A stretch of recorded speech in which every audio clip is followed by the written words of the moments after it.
পুতুল বশীকরণ কুফরি নকশা। আজকে যে পুতুল বশীকরণ নকশাটা আপনাদেরকে দিতেছি, এই বশীকরণ নকশার মাধ্যমে আপনারা স্বামী স্ত্রী, প্রেমিক প্রেমিকা, পছন্দের যে কোনো নারীকে এবং পুরুষকে বাধ্যগত করতে পারবেন।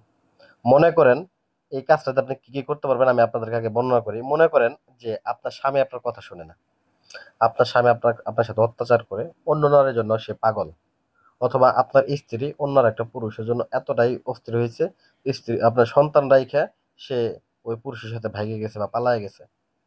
এবং পরবর্তীকালে যারা চাইতেছেন যে আমি একটা মেয়েকে পছন্দ করি, তাকে বিয়ে করব, বা কোনো মেয়ে চাইতেছেন যে কোনো ছেলে আপনাকে প্রতারিত করছে, প্রেমের বা বিয়ের আশ্বাসে বিয়ে করতেছে না, তাকে আপনার বশীভূত করে তাকে বিয়ে করতে পারবেন এই পুতুল বশীকরণটার মাধ্যমে। তো এটাকে কিভাবে ব্যবহার করবেন, কিভাবে ব্যবহার করলে 100% ফলাফল পাবেন, তাকে বাধ্যগত করতে পারবেন, সে আপনার কথা শুনবে। সে আপনার নাম্বার যদি ব্ল্যাক লিস্টে রেখে থাকে, তো মনে হইতেছে আপনার এই ফোন দেয়, এই ফোন দেয় না, এই ফোন দেয়, এই ফোন দেয় না, আগে কিরকম ভালো সম্পর্ক ছিল, এখন ওরকম ভালো সম্পর্ক নাই, আপনি অর্থ দিচ্ছেন, টাকা দিচ্ছেন, কিন্তু এখন আপনার সাথে যোগাযোগ করতেছে না। তো সেক্ষেত্রে ওই ব্যক্তি দেখবেন যে আপনার সাথে রেগুলার যোগাযোগ করবে, এবং ওই ব্যক্তিকে আপনি যা বলবেন তাই শুনবে, বিয়ে করতে বলে বিয়ে করবে, বিছানায় যেতে বলে বিছানায় যাবে। এটা এমন একটা বিদ্যা। এই বিদ্যাটা কিভাবে কাজ করলে আপনারা 100% ফলাফল পাবেন, বিস্তারিত নিয়ম আমি এই ভিডিওতে দিয়ে দিব। তো ভিডিও না টেনে ভিডিওর প্রথম থেকে শেষ পর্যন্ত আপনাকে দেখতে হবে। দেখেন, প্রত্যেকটা জিনিসের কিন্তু নিয়ম আছে। আপনি খাবার খান, তো খাবার কিন্তু খাইতে গেলে অবশ্যই, ভাত খাইতে গেলেও তরকারি দিয়ে ভাত খাইতে হয়, এই নিয়মটা তো পালন করেন। তো বিশেষ করে প্রত্যেকটা কাজ করতে গেলে, এই বিদ্যাটা কাজ করতে গেলে অবশ্যই কিছু জিনিসপত্র দরকার আছে। জিনিসপত্র ব্যবহার করে কিন্তু এই কাজটাকে আপনাকে করতে হবে। তো নিয়মের বাইরে কোনো কিছুই নেই। এই নিয়মটা যদি আপনি ভঙ্গ করেন, তাহলে আপনার কাজের ফলাফল সারা জীবনও পাবেন না। আপনি হাজারটা কবিরাজের পিছনে পিছনে ঘুরতে থাকবেন।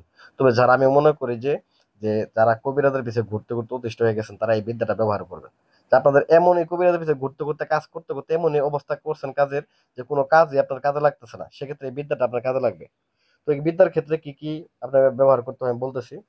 প্রথমত, যে ব্যক্তির জন্য করবেন ওই ব্যক্তির নাম, ওই ব্যক্তির মায়ের নাম মেয়ের ক্ষেত্রে, এবং ছেলের ক্ষেত্রে ওই ব্যক্তির নাম, ওই ব্যক্তির বাবার নাম ভালো করে ম্যানেজ করে নেবেন। ওই ব্যক্তির একটা ছবি নেবেন, নিয়ে একটা পুতুল বানাবেন। তো পুতুলটা আপনি কি দিয়ে বানাবেন, বিশেষ করে মনে রাখবেন, এই পুতুলটা বানানোর ক্ষেত্রে আপনাকে 3টা কবর থেকে 3 মুঠ মাটি নিয়ে এই পুতুলটাকে আপনাকে বানাইতে হবে। বানায় নিয়ে তারপরে কি করতে হবে, একটা নকশা অঙ্কন করতে হবে সাদা কাগজের ভিতরে। কালো কালি দ্বারা অবশ্যই নকশাটাকে অঙ্কন করবেন। ওই ব্যক্তির নাম, ব্যক্তির মা বাবার নাম, আপনার নাম, আপনার মা বাবার নাম ভালো করে লিখে নেবেন। লিখে নেওয়ার পরে ওই কাগজটাকে ভালো করে কালো সুতা দ্বারা পেঁচায় ওই পুতুলের মধ্যে আপনি ঢোকায় নেবেন।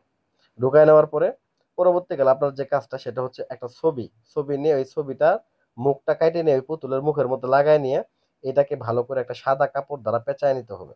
এই পুতুলটাকে সাদা কাপড় দ্বারা পেঁচায় নিয়ে তারপরে মধ্যে দেখা গেছে এটাকে নিয়ে যাইতে হবে আপনার শ্মশান ঘাটিতে। তবে একটা কথা বলে দেয়, যদি ওই ব্যক্তি আপনার নিকটে থাকে, মনে করেন ওই ব্যক্তি ব্যবহৃত চুল বা কাপড় থাকে, সেক্ষেত্রে অবশ্যই পুতুলটার ভিতরে ব্যক্তির ব্যবহৃত চুল বা কাপড় দিয়ে দেবেন। আর বিশেষ করে এখানে একটা কাজ করবেন, যে বেল গাছ, বেল গাছে 3টা কাঁটা তুলবেন। 3টা কাঁটা তুলে ওই ব্যক্তির মাথার মধ্যে আপনারা 3টা কাঁটাকে ওই মাথার মধ্যে গেঁথে দিবেন। গেঁথে দিয়ে তারপরে ভালো করে সাদা কাপড় বা লাল কাপড় দিয়ে পেঁচায় নিয়ে তারপরে শ্মশান ঘাটিতে যায়, যে জায়গায় মরা পোড়ানো হয় ওই জায়গাতে পুঁতে দিবেন।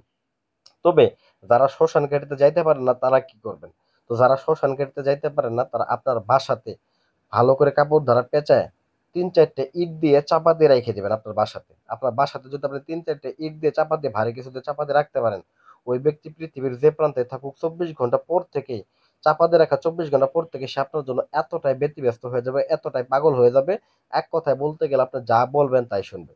আপনার নাম্বার যদি ব্ল্যাক লিস্টেও থাকে বা অন্য কারোর সাথে যদি সম্পর্ক থাকে, এই সম্পর্ক বিচ্ছেদ হয়ে সে আপনার সাথে যোগাযোগ করবে। তো বিস্তারিত জানতে আমাদের নাম্বারে যোগাযোগ করেন, অথবা আপনারা যদি আমাদের মাধ্যমে কাজ করতে চান, করতেও পারবেন। এবং কি ভিডিওটা লাইক করবেন, চ্যানেলটা সাবস্ক্রাইব করবেন এরকম আরো আকর্ষণীয় ভিডিও পেতে। ধন্যবাদ সবাইকে।